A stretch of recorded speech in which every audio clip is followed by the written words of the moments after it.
taon ang kinikita ng mga lalawigan sa isla ng Mindanao Part 2. Pang-18 sa listahan ay ang lalawigan ng Maguindanao del Sur. Ang Maguindanao del Sur ay isang landlocked na lalawigan sa Pilipinas na matatagpuan sa Bangsamoro Autonomous Region sa Muslim Mindanao sa Mindanao. Ang kabisera nito ay ang munisipalidad ng Buluan. Ang mga mamamayan ng Maguindanao ay higit na umaasa sa agrikultura para sa kanilang kabuhayan. Pagsasaka ng palay at mais bukod pa sa pag-aalaga ng manok ang pangunahing gawaing pang-ekonomiya sa lalawigan. Ang income classification ng probinsya ay 4th class province, na may 24 na munisipalidad.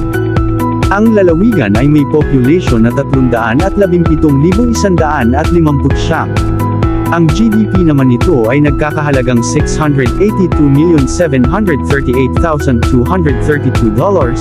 GDP per capita na aabot sa $921 at poverty incidence na 29.8%. Pang-17 sa listahan ay ang lalawigan ng Sulu. Ang Sulu ay isang lalawigan ng Pilipinas sa Sulu Archipelago at bahagi ng Bangsamoro Autonomous Region sa Muslim Mindanao. Ang kabisera nito ay hulo sa isla ng parehong pangalan. Ang Maimbong, ang maharlikang kabisera ng Sultanato ng Sulu, ay matatagpuan din sa lalawigan. Ang Sulu ay nasa kahabaan ng timog na hangganan ng Dagat Sulu at ang hilagang hangganan ng Dagat Celebes. Sa lahat ng 82 probinsya sa Pilipinas, ito ang pinakamahirap, na pinatunayan ng pagkakaroon nito ng pinakamataas na antas ng kahirapan. Ang Sulu ay pangunahing agrikultural na ang pagsasaka at pangingisda ang pangunahing gawaing pangkabuhayan. Ang matabang lupa at mainam na klima nito ay maaaring magtanim ng iba't ibang uri ng pananim tulad ng abaka, nyog, kape ng Sulu, dalandan, at lanzones, gayon din ang mga kakaibang prutas na bihira makita sa ibang lugar sa bansa tulad ng durian at mangustin. Pangingisda ang pinakamahalagang industriya dahil ang Sulu Sea ay isa sa pinakamayamang lugar ng pangingisda sa bansa. Ang lalawigan ay mayroon ding malawak na industriya ng perlas, na may sakahan ng perlas sa isla ng Marungas. Kasama sa iba pang mga industriya ang pagpoproseso ng kape at pangangalaga ng prutas. Ang income classification ng probinsya ay 2nd class province, na may 19 na munisipalidad. Ang lalawigan ay may population na 1,018,000. Ang GDP naman nito ay nagkakahalagang $803,042,125.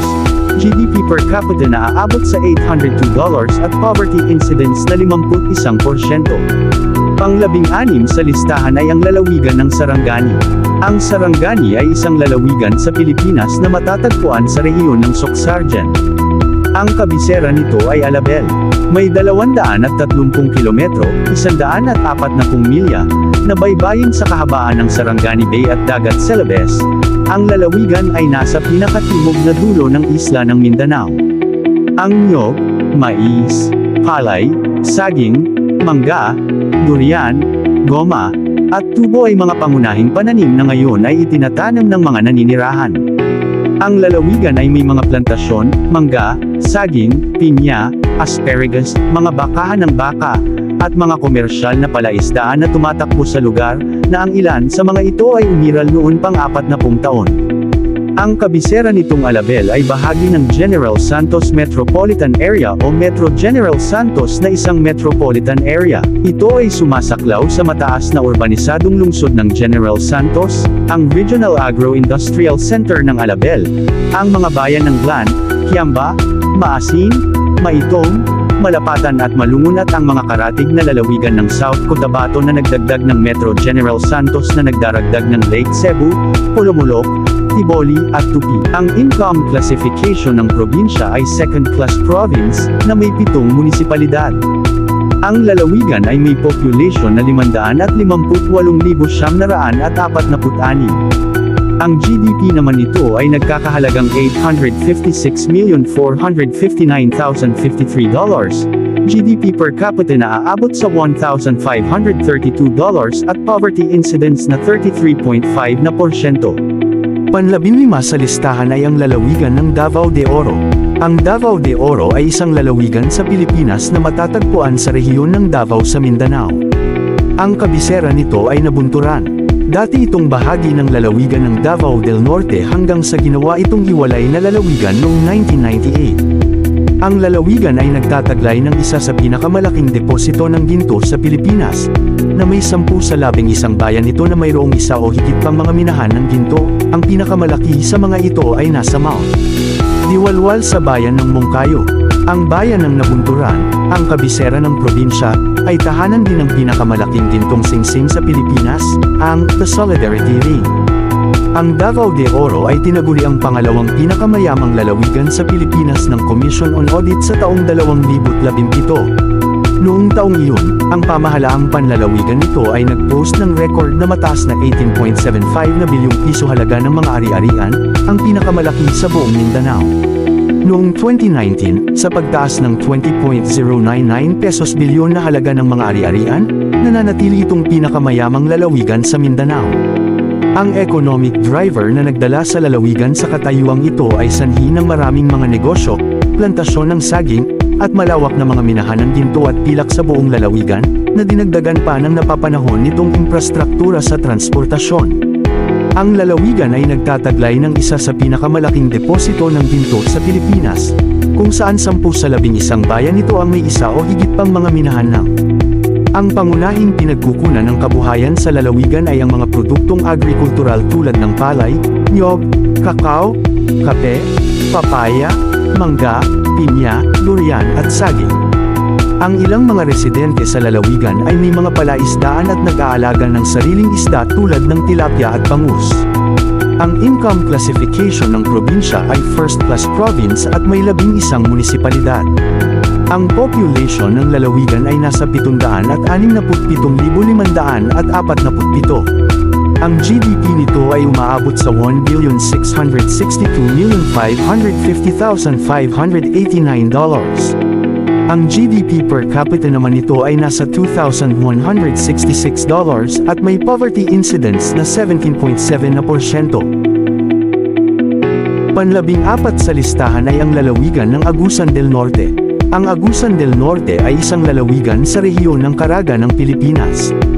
Ang kabisera nito ay ang lungsod ng Cabadbaran na may ilang mga tanggapan ng pamahalaan na matatagpuan sa highly urbanized na lungsod ng Butuan.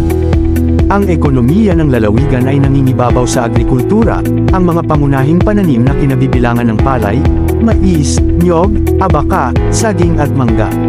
Ang Agusan del Norte ay tahanan din ng 24.9 new Lake Mainit Hydro Power Plant at 8 new Asiga Hydro Power Plant na magsisilbi sa Agusan del Norte. Ang lungsod ng Butuan ay isang first-class na highly urbanized na lungsod sa rehiyon ng Caraga, Pilipinas. Ito ang de facto na kabisera ng lalawigan ng Agusan del Norte kung saan ito ay geographical na kinalalagyan ngunit may administratibong independenteng pamahalaan. Ang Butuan City ay ang komersyal, industrial, at administratibong sentro ng rehiyon ng Caraga. Meron itong isa sa mga pinakaabalang paliparan sa bansa, ang Bangkasi Airport. Ang Cebu Pacific at Philippine Airlines ay nagsisilbi sa paliparan. Samantala, ang kalapit na Nasipit International Port at In-City Masao Port ay nagbibigay ng mga pangangailangan nito sa pagpapadala at kargamento.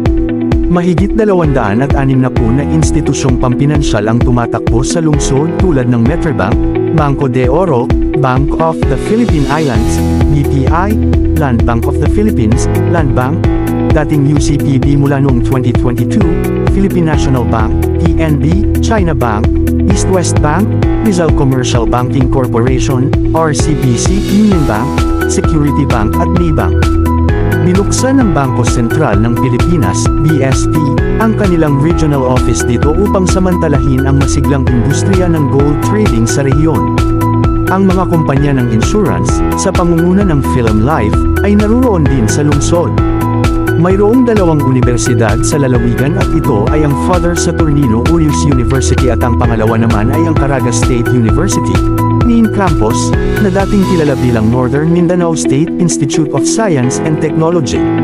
Kabilang sila sa 2 nangungunang universidad sa rehiyon. May mga naglalakihang malls din ang matatagpuan sa lungsod tulad ng SM City Butuan na nagbukas noong taong November 13, 2020, Robinson's Place Butuan at Gaisano Place Butuan.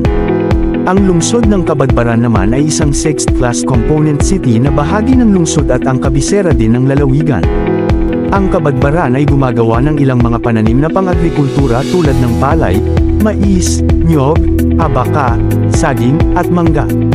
Ang lungsod ang may pinakamalaking lugar na pinagtamnan ng niyog sa Agusan del Norte na may 18.46% ng kabuoang lupain na natamnan ng pananim. Ang Kabadbaran ay mayroon ding umuusbong na ekonomiya batay sa agro-industry, komersyo at kalakalan, pinagmumulan ng ilang export at industrial na produkto. Mayroon din itong iba't ibang mga destinasyong ecotourism mula sa pinakamataas na rurok ng Caraga, milya ang haba ng mga lagusan hanggang sa mga adventure tourism site.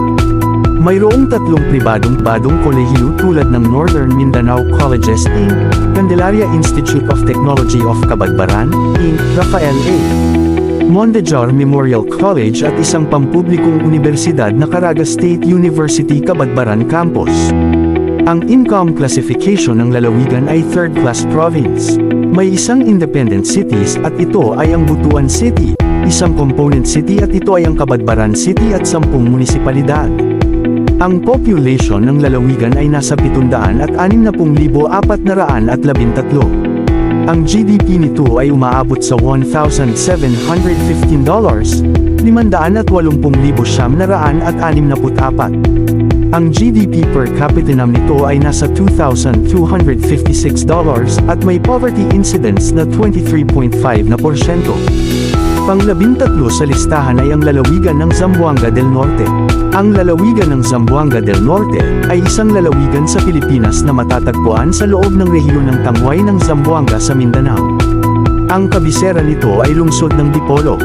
Ang Zamboanga del Norte ay ang pinakamalaking lalawigan ng rehiyon ng Zamboanga Peninsula sa pamamagitan ng lupain na sumasaklaw sa 7,301.00 square kilometers.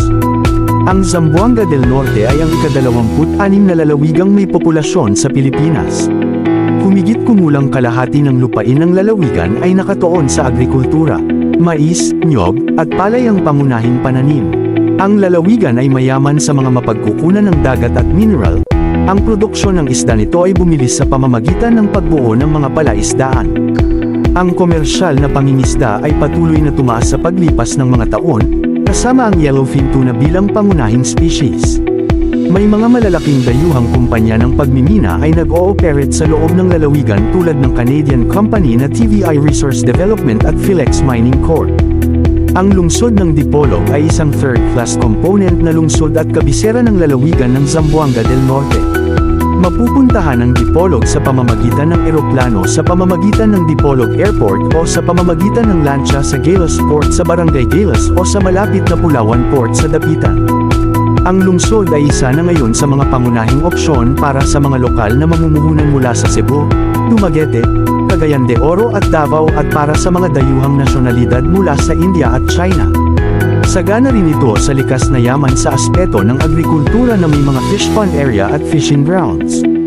Ang lungsod ng Dipolog ay isang third-class component city at kabisera ng lalawigan ng Zamboanga del Norte, Pilipinas. Kilala ang Dipolog sa paggawa ng debottling sardinas. Bukod sa sardinas, kabilang sa mga industriya sa Dipolog ang DN Ubro Steel Corporation, miyembro ng DN Steel Group of Companies sa pamamagitan ng DN Joint Ventures. May mga naglalakihan pamilihan na matatagpuan sa lungsod tulad ng Roy Plaza, Dipolog Shopping Center, Lee Plaza City Central Dipolog, City Mall Dipolog at Daisano Grand Mall Dipolog na under construction.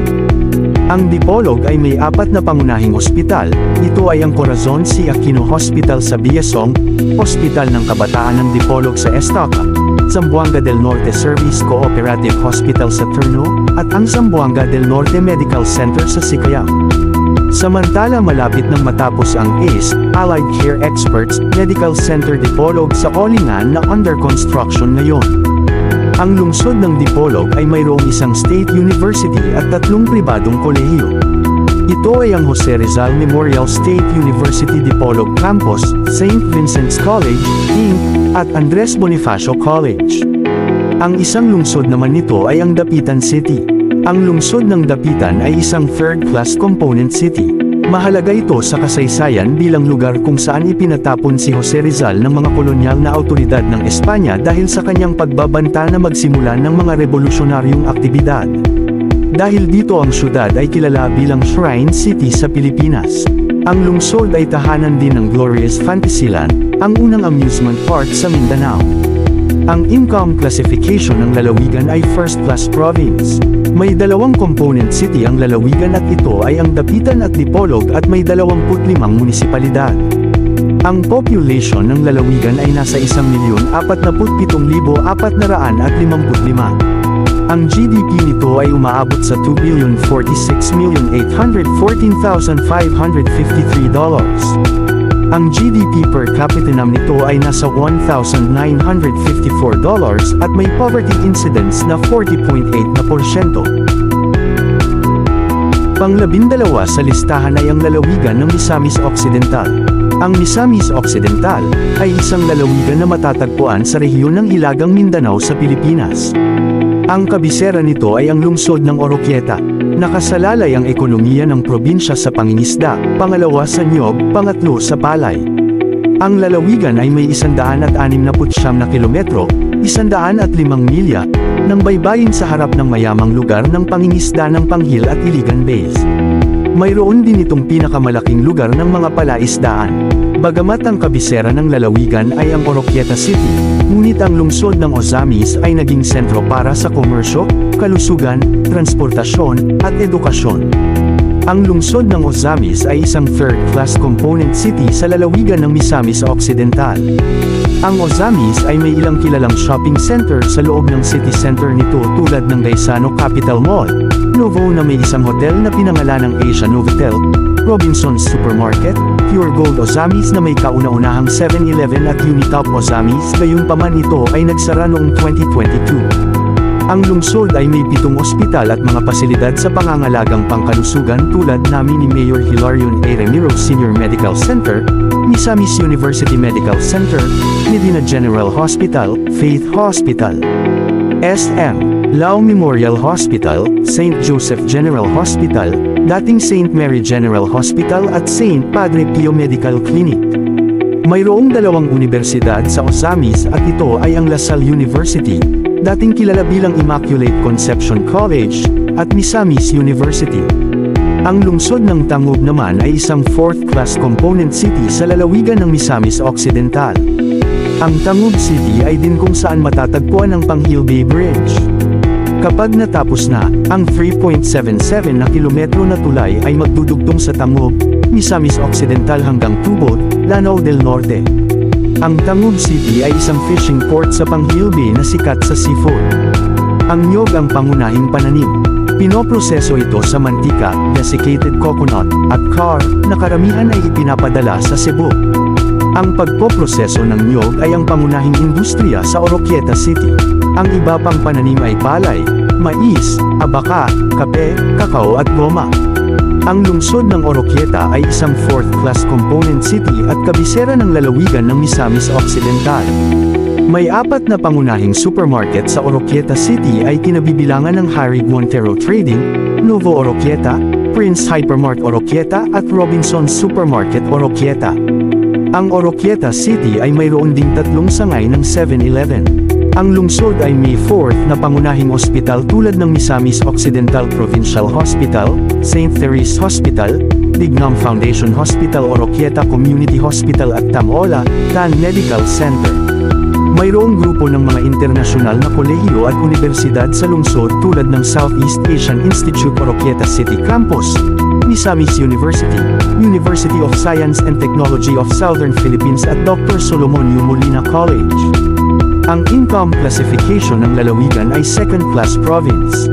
May 3 component cities ang lalawigan at ito ay ang Oroquieta, Ozamis at Tangub at may 14 na munisipalidad. Ang population ng lalawigan ay nasa 617,333. Ang GDP nito ay umaabot sa $2,131,769,464. Ang GDP per capita naman nito ay nasa $3,453 at may poverty incidence na 18.3%. Andito ba ang iyong mahal na lalawigan? Ano masasabi nyo sa mga lalawigan nyo? Nag-improve ba sila or hindi? Please share your comments below. Dito muna magtatapos ang video ng part 2. Kung hindi mo pa napapanood ang part 1, ipipin ko yung link sa may comment section. Abangan ang part 3. Please do like, share, subscribe to my channel at i-click nyo na din ang notification bell para ma-update kayo sa susunod pa na upload. Maraming salamat at see you sa next upload.